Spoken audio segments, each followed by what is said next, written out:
Conquering Chronic Illness. I'm Teresa, and today we're going to talk about why I'm not losing weight and why I'm not particularly worried about it.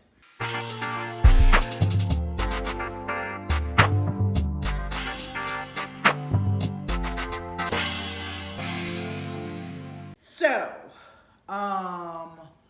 full disclosure, I have struggled with maintaining a weight in my BMI range for all of my adult life. I have done very unhealthy things to maintain that weight. Specifically, I think the most unhealthiest I was right before I found out I was pregnant with Macy. I would do 7,000 calorie burn weeks where I'd burn 7,000 calories a day. I would only eat enough food to replace the calories that I burned. So basically all of my BMR was a calorie deficit. It was so bad that when I went to go get a pregnancy test to be sure that I was pregnant from my PCB, she thought I just had weight loss induced amenorrhea. That's how bad it was. And even then, I was technically overweight. Even then, I was still above the 165, 24.9. That is a good BMI, 24.9. Anyway, so yeah. I also recognize a lot of the beginnings of my health journey after I had Macy was really just different forms of restriction, right? Clean eating, being vegan, a lot of that was really just a way to restrict calories and maybe getting to the appropriate BMI range. And I never was. My body is probably most comfortable about 20, 30 pounds above the BMI range. And some of you are like, well, why are you comfortable being overweight? Well, I understand that the BMI as it is really a useless measure. It is sexist, it is classist, it is racist. It is a random range for white man. I am neither white nor male. And though it is definitely a starting point, like there are tons of studies surrounding BMI and the health of people in that specific BMI range. Most of them don't include people who look like me, but whatever. I mean, it's just a fact, like black women aren't included in studies. Like when there is a BMI study about black women specifically, and what BMI looks like for us and what's healthy and unhealthy, I would probably be more on board, but I suspect it would find that weight looks different for black women. I suspect. But right now we don't have that. I know that my body is most comfortable a whole lot less lighter than what I am right now, though. Let's be clear. I do not feel that currently I'm at the weight that is going to see me in long-term health. Let's be absolutely clear about that. I don't think it is to be in my range just simply because of what I have to do to maintain that weight. If I have to do unhealthy things to get to a specific weight, then that's not a healthy weight either. But where I am right now is not healthy either. I am here right now because I have 3 chronic illnesses that make movement painful, that make movement-induced flares, and also I'll come with an amount of fatigue that makes exertion almost impossible. And so while I am able to eat much better now and have been enjoying just a much more healthful and balanced diet the past almost 2 months now, and also have been enjoying having a healthier mindset around food. I am not losing weight. I don't expect to lose weight, and I am not trying to lose weight.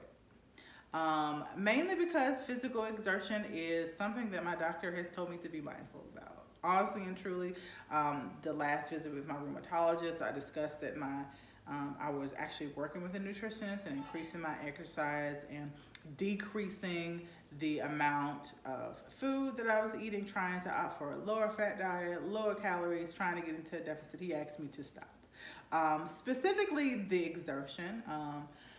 Weightlifting, hit workouts. He basically said just walk, and if I'm tired, don't. Which makes sense, right?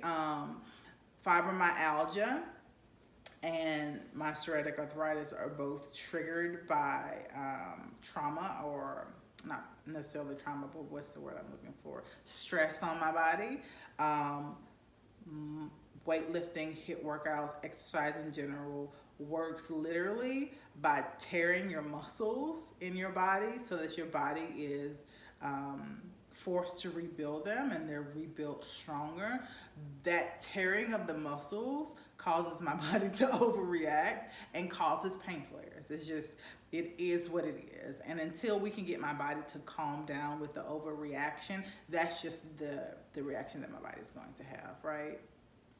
Which is actually frustrating because there are certain types of exercise that I don't particularly enjoy hit workouts, but I miss running when the weather is cooler, like from October to like February. Like, I love to run outside. I was the person like who was training before my body started shutting down. I was training to be able to run 5Ks and 10Ks and half marathons. I did it just for fun, you know. My anxiety like kept me from actually applying for one, but like I would run them on my fitness app on my phone by myself.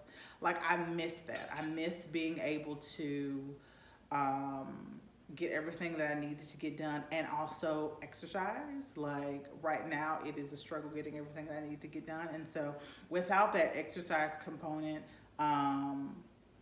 it is going to be difficult for me to actually see meaningful weight loss. Even though I am eating much better, or a diet that is much more conducive to avoiding extra calories. I am being satiated by fruits and vegetables and lean proteins, and it is great.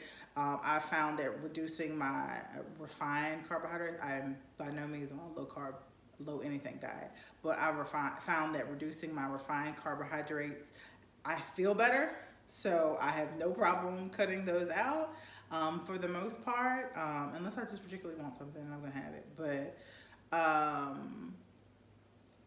even with all of that, without exercise, like, let's be honest, like, I'm going to have to create a calorie deficit from eating that is not necessarily healthy. And so without exercise, there's not going to be a whole lot of weight loss. And I'm okay with that. I've gotten more and more. Ooh, are y'all seeing all of my boobies? I hope not, because I'm not recording that. I've gotten more and more comfortable with my body, which is great.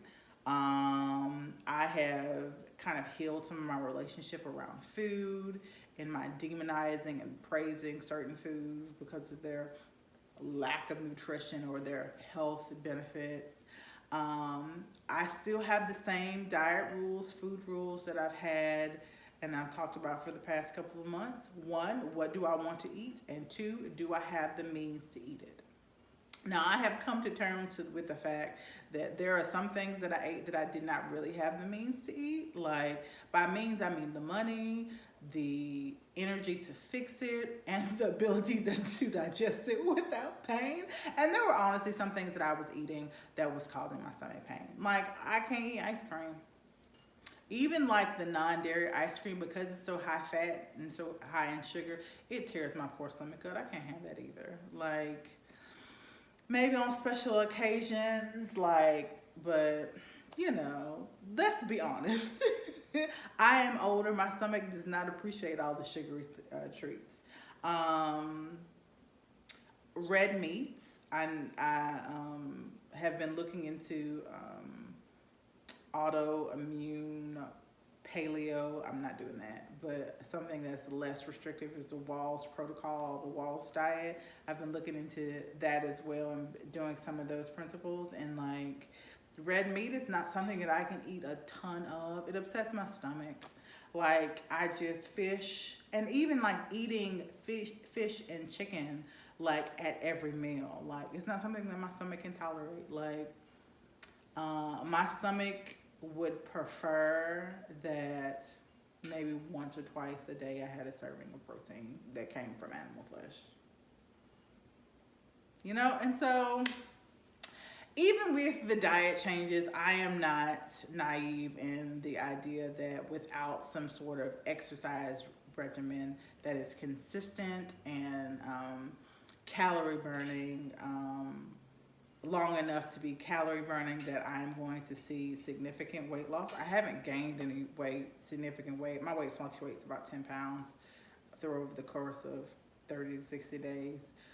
It goes up and down, but like, I haven't really gained any weight. I'm sitting pretty at the same weight that I've been for the past year and a half. And you know, it's one of those things right now. It is what it is. I am not bothered by it. I understand that obesity, which is what I am right now, causes inflammation and can exacerbate wear and tear on joints. And so it would be nice to be able to get this weight off and get it off quickly. There are things that I could do in a healthier body that were not particularly healthy, that would get this weight off really, really quick. But I also recognize that those things that I would do were unhealthy, and I am in a body that is struggling with health, and it would not be wise to do them. So just the body we're going to be working with for a little while, and I'm perfectly okay with it. I am happy with myself. I am happy with the way that I've learned to treat myself and accept and respect my body. And, you know, I also am coming to terms with the fact that weight did not cause autoimmune disease. I have a family history of autoimmune conditions.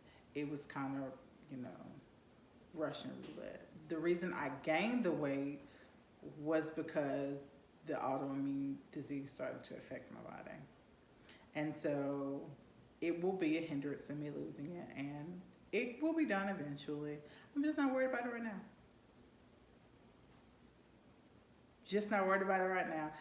My advice for you guys: love your body, treat it well, enjoy your health if you have it. And if you are watching me, like many of the people who started following me in the past few weeks who are dealing with chronic illness as well, you know. If you know, you know. You do the best that you can, and what you can't do, you just can't do. So love yourselves, take care of your body, and I will see you in the comment section and in the next video.